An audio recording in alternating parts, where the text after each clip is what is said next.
Toi, je te vois venir. Tu veux connaître les meilleurs mouvements à faire avec ton drone? Ben, tu vois, coïncidence? Je ne pense pas, mais tu es tombé sur la bonne vidéo parce que aujourd'hui, je te parle des 5 meilleurs mouvements à faire avec ton drone et en plus de ça, je te donne 3 bonus. Alors, on est parti. Dans cette vidéo, je vais te donner les 5 meilleurs mouvements comme je te l'ai dit, mais en plus de ça, je vais te dire à quel moment les faire et pourquoi les faire, quelles sont les raisons, quel effet tu peux donner à ta vidéo avec ces mouvements-là. Alors, avant de commencer cette vidéo, on va faire un petit rappel sur les mouvements que peut faire ton drone. Donc, premièrement, le drone peut aller de haut en bas, on appelle ça les gazes. Ensuite, le drone peut aller vers l'avant ou vers l'arrière. Il peut aussi se déplacer latéralement sur la droite ou sur la gauche. Et enfin, il peut tourner sur lui-même. Donc aller à gauche ou à droite, mais bien en tournant sur lui-même et pas aller latéralement à droite ou à gauche. Allez, j'arrête de parler, on passe tout de suite au premier mouvement, mais avant ça, intro.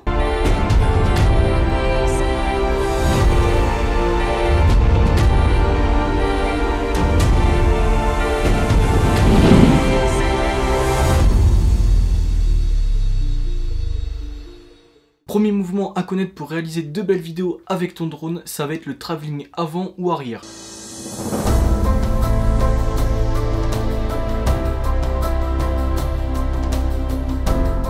Alors la première raison de réaliser ce mouvement, c'est parce qu'il est hyper simple à faire. Alors ma devise à moi, c'est un peu être simple et efficace, et pour ce mouvement, c'est vraiment le cas. Pourquoi? Parce que avec ce mouvement, tu vas pouvoir donner un effet de vitesse, tu vas pouvoir dynamiser tes vidéos, et après c'est hyper important pour que le spectateur reste dans tes vidéos et que ça soit agréable à regarder pour lui. Alors à quel moment utiliser ce mouvement? Et bien comme je l'ai dit, c'est facile à faire. Alors je dirais que dans 90% des cas, ce mouvement est adapté. Tu peux aussi l'utiliser quand tu es proche de ton sujet, parce que je le répète, plus tu es proche de ton sujet, plus l'effet de vitesse va être amplifié. Donc si tu es proche de ton sujet et que tu vas faire ce travelling avant ou arrière, plus ta vidéo va être dynamique et plus ça va être agréable pour le spectateur. Voilà, j'ai fini avec ce premier mouvement, on passe au second qui va être le travelling sur le côté. Donc le drone va se déplacer latéralement vers la gauche ou vers la droite.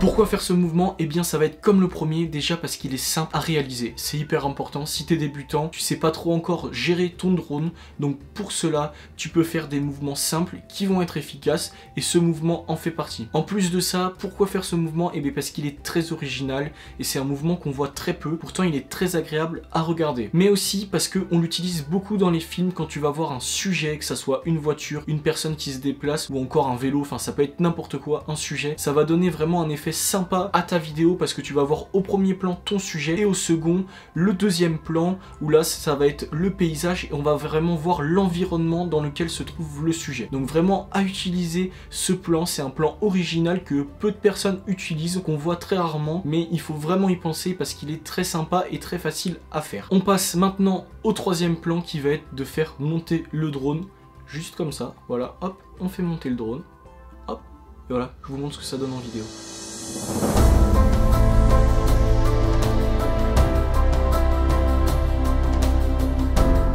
Alors oui, comme tu as pu le voir, ce mouvement, on peut l'utiliser pour donner un effet de surprise à notre vidéo. C'est hyper intéressant, ça va dynamiser votre vidéo. Le spectateur va être surpris et agréablement surpris si on lui donne un super paysage après. Alors vous vous mettez derrière un obstacle, que ça soit un arbre comme je l'ai fait, ou bien une montagne aussi, et vous montez petit à petit pour faire découvrir le paysage à votre spectateur. Ce mouvement, il est aussi hyper intéressant pour imiter le plan grue. Si vous ne savez pas ce que c'est un plan grue, je vous explique vite fait ce que ça donne. En fait, c'est des plans qui sont utilisés au cinéma avec une grue, comme on peut le comprendre. Donc le plan va commencer à 1-2 mètres du sol, comme si la caméra était à hauteur d'œil humain, et elle va finir à 3-4 mètres du sol. Donc le drone est efficace pour ça, parce qu'on peut l'utiliser sans avoir un matos qui coûte très cher, de s'acheter une grue, on va pouvoir effectuer ce plan. Je trouve ça vraiment hyper sympa parce que ça donne un côté très pro à nos réalisations. On aime beaucoup entendre le mot cinématique maintenant dans notre vidéo et je trouve que ça y ressemble, ça cinématique, imiter le cinéma. Et là vraiment on va avoir ce plan qui commence à hauteur d'homme et qui finit comme un plan grue à 3-4 mètres de haut. Donc je vous conseille vraiment d'utiliser ce plan pour donner un effet de surprise au spectateur, mais aussi pour imiter le plan grue qui est hyper efficace. On passe au quatrième mouvement qui est la vue d'oiseau.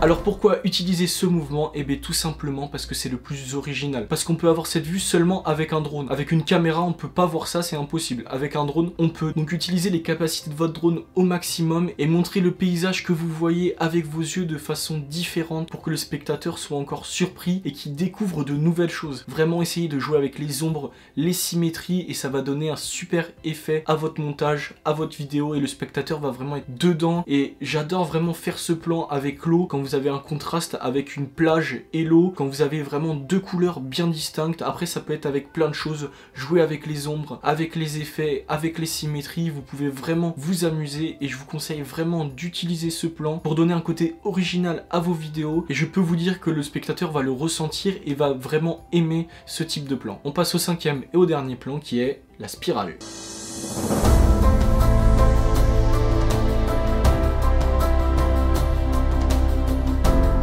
Alors comme tu as pu le voir, la spirale c'est quoi? Eh bien le drone va se déplacer latéralement, comme je l'ai dit il va faire un travelling sur le côté, et en même temps il va tourner sur lui-même dans l'autre sens. Donc il va faire ce mouvement là, voilà, il va tourner autour du sujet, c'est pour ça qu'on appelle ça une spirale un petit peu. On peut le voir dans les quickshots du Mavic Mini. Alors pourquoi faire ce plan? Eh bien tout simplement pour moi c'est le plus dynamique et le plus intéressant quand vous allez avoir un sujet. Alors faites attention vraiment, il faut l'utiliser quand vous avez un sujet bien distinct, ça va être vraiment le mot d'ordre pour ce plan, parce que si vous avez rien entre guillemets au milieu de votre plan, on va suivre rien et ça va pas être intéressant pour le spectateur et le spectateur va sortir de la vidéo. Donc pour ce genre de plan il faut un sujet distinct, ça peut être un bateau, une personne, un rocher, une maison, enfin vraiment un sujet distinct que l'on peut reconnaître facilement. Mais vraiment utilisez ce plan parce qu'il va donner un côté très dynamique, je l'ai déjà dit, je me répète mais c'est hyper important.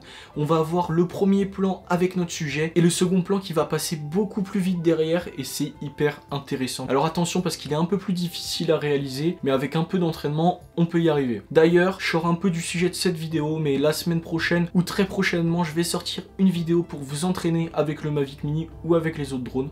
Je vais essayer de donner un petit plan d'entraînement pour réussir de la meilleure façon les mouvements que je viens de vous donner. Donc abonnez-vous et activez la cloche, comme ça quand je sors ma vidéo, vous êtes au courant et vous pouvez vous entraîner pour réussir les meilleurs plans en drone. J'ai fini avec les 5 plans, mais attention, restez bien, il y a les 3 bonus. Et le premier bonus, ça va être que plus vous êtes proche de votre sujet, plus les mouvements vont avoir un impact. Alors je m'explique parce que je sais pas si cette phrase a été très claire pour vous, mais on va prendre un exemple simple et efficace, comme j'aime le dire, le travelling avant. J'effectue un travelling avant à 10 mètres du sol. Donc je vais pousser le joystick à fond, donc moi ça va être le joystick de droite, vers l'avant et je vais voir mon paysage défiler. Et bien si je me mets à 50 mètres de haut, je fais exactement le même mouvement, la même distance, mais mon paysage va passer beaucoup moins vite parce qu'il a un plan beaucoup plus large. C'est comme quand on est dans le train, on va être à la fenêtre, on va regarder le paysage passer. Si on regarde très proche de nous, les herbes, on va avoir du mal à les regarder, ça va être très flou, alors que si on regarde loin, ça va passer beaucoup plus lentement. Et bien pour le drone, c'est pareil. Si vous voulez un mouvement très dynamique, rapprochez-vous de votre sujet,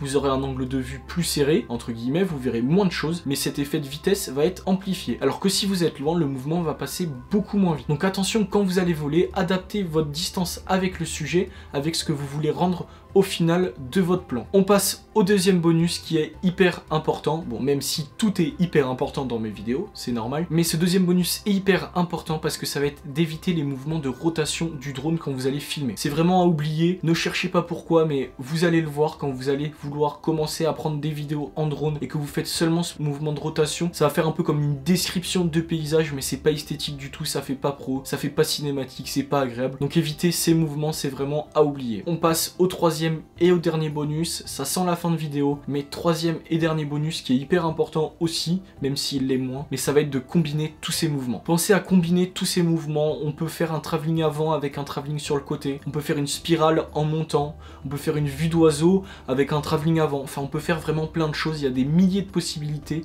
et utiliser ces possibilités, mais adapter ces possibilités avec ce que vous voulez rendre comme émotion, comme effet sur votre vidéo. Moi j'ai fini avec cette vidéo, lâche un petit like si elle t'a plu ou qu'elle t'a aidé, ça m'aide vraiment.